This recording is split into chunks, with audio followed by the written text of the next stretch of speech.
40% से और भी बहुत कम। राहुल गांधी 15 मिनट 42 सेकंड बोले मणिपुर पर, उनका सदन में वक्तव्य 15 मिनट 42 सेकंड करना, उसमें से 11 minute 8 second camera Om Birla speaker को दिखाता रहा, यही संसद टीवी का कैमरा, और मात्र 4 मिनट राहुल गांधी जी को दिखाया। 71% टाइम पर कैमरा ओम बिरला पर था। ये क्या मतलब है? आप क्या छुपा रहे थे? आपने क्यों नहीं राहुल जी को दिखाया? राहुल जी ने बड़ी बड़ी बातें कही, मणिपुर पर बात कही कि वहां पर लोगों की हत्या हुई है, सरकार हाथ पे हाथ धरे बैठी है, सेना का प्रयोग नहीं कर रही। मणिपुर में असम राइफल और मणिपुर पुलिस में एफआईआर हो रही है, सरकार पता नहीं किसको बचाने का काम कर रही है। राहुल गांधी जी ने 3 और तस्वीरें दिखाई थी और आपके कैमरा पर मैं वो फोटो दिखाना चाहती हूँ। एक है ये अडानी के जहाज में मोदी जी की फोटो, उसके बाद दूसरी फोटो है आराम से नौश फरमा रहे मोदी जी अडानी के हवाई जहाज में, तीसरी फोटो है अडानी का भारत में कहां कहां व्यापार बढ़ा मोदी जी के आ जाने के बाद।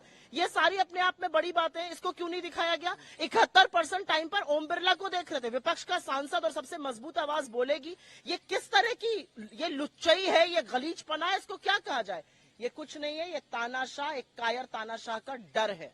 मैम, राहुल गांधी ने जब बयान दिया उसके बाद स्मृति ईरानी ने ईरानी ये भूल जाती है कि ये टेलीविजन चैनल नहीं है, ये भारत का सदन है।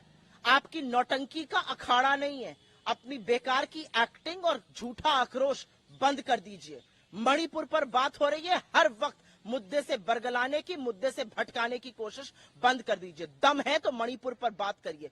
बेवकूफी का आपने वहां पर भाषण दिया और अभी फैक्ट चेक करूंगी मैं और बताऊंगी कैसे आप वीपी सिंह की सरकार में शामिल थे, समर्थन दे रहे थे। जिन वाक्यों को आपने गिनाया तब आपके लोगों ने कुछ क्यों नहीं किया? आज आप क्विट इंडिया मूवमेंट की बात करती हैं, किस मुंह से बात करती हैं क्विट इंडिया मूवमेंट की?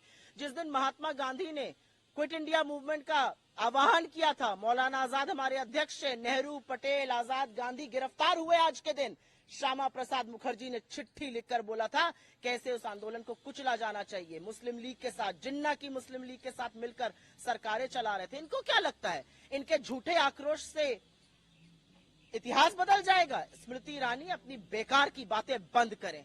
78 दिन तक जो बोल नहीं पाया उसको कोई नैतिक अधिकार नहीं है सदन में बोलने का। स्मृति ईरानी ये कह रही है कि मणिपुर तो इंटीग्रल पार्ट है, ना अखंडित था, ना है और ना रहेगा। साथ ही उन्होंने ये बोला जो मेज थपथपाते हैं भारत माँ की हत्या पर, उन्हें बात करने का कोई अधिकार नहीं। स्मृति ईरानी एक औरत के नाम पर भी धब्बा है, मंत्री होने के नाम पर तो धब्बा है ही। क्या है भारत माता? क्या भारत माता पेड़, पल्लव, नदी, नाले, पहाड़, मैदान यही है?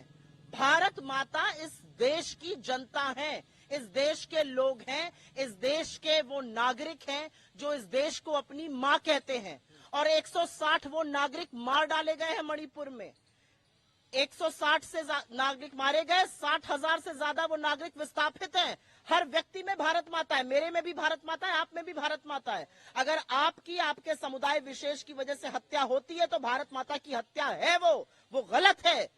और अगर भारत माँ में आर्मी और पुलिस के बीच में लड़ाई मची है तो और क्या खंडन होगा? आप दो समुदायों को आमने सामने आज खड़ा नहीं कर सकते मणिपुर में।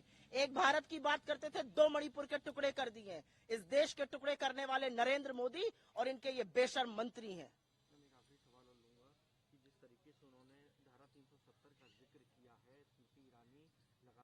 तो मेरे सवालों के लायक नहीं है क्योंकि वो सिर्फ और सिर्फ झूठ प्रचारित करती हैं। इतनी उनकी बुद्धि नहीं कि सवाल का जवाब दे पाएंगी, लेकिन फिर भी क्योंकि आपने पूछ लिया है तो मैं एक उनसे सवाल रख देती हूँ। स्मृति ईरानी ये बता दे, 370 आपने हटा दिया, आपने जम्मू कश्मीर के टुकड़े कर दिए, आपने उनको राज्य का दर्जा हटा दिया। क्या कश्मीरी पंडितों की हत्या बंद हुई है? और जब कश्मीरी पंडितों की गिन गिन कर हत्या करी जा रही है, चाहे वो स्कूल की एक अध्यापिका हो, चाहे वो बैंक में काम करने वाला राहुल भट्ट हो, जब हत्या होती है तो आपकी सरकार क्या करती है? आप करंट के तार से लोगों को करंट लगाते हैं क्योंकि वो प्रोटेस्ट करते हैं।